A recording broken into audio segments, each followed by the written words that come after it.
સુમરા વચ્ચે ઘેલ નદી ઉપર આવેલ કોજવેલના ગાબડું પડી જતા વાહન વ્યવહાર રસ્તો અત્યારે બિલકુલ સદંતર બંધ છે। વિદ્યાર્થી સુમરા અને ધ્રોલ અપડાઉન કરે છે તો અભ્યાસ માટે જવા માટે તકલીફ પડે છે।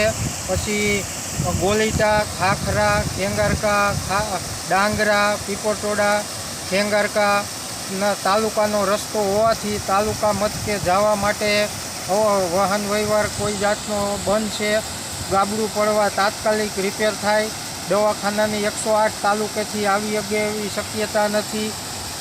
અત્યારે રસ્તો સદંતર બંધ છે તો તાત્કાલિક ગાબડું રિપેરિંગ થાય એવી ગ્રામજનો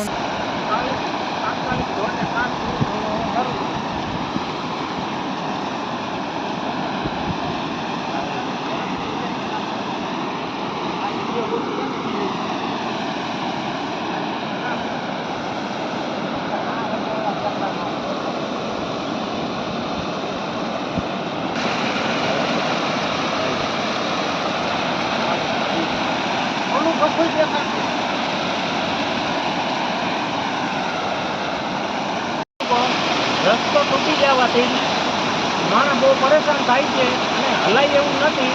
ત્યાં વિદ્યાર્થીને ભણવાની બહુ તકલીફ પડે છે। રસ્તો 8 થી 10 ગામનો રસ્તો છે, રસ્તો કોઈ રિપેરિંગ કરવામાં ધ્યાન આપતું નથી। આ રસ્તો તાત્કાલિક ધોરણે રિપેર થાય એવી નમ્ર વિનંતી છે। ચંદ્રેશભાઈ રત્નાભાઈ ભંડેરી, પીપળટોડા ગ્રામ પંચાયત સરપંચ આ જણાવે છે।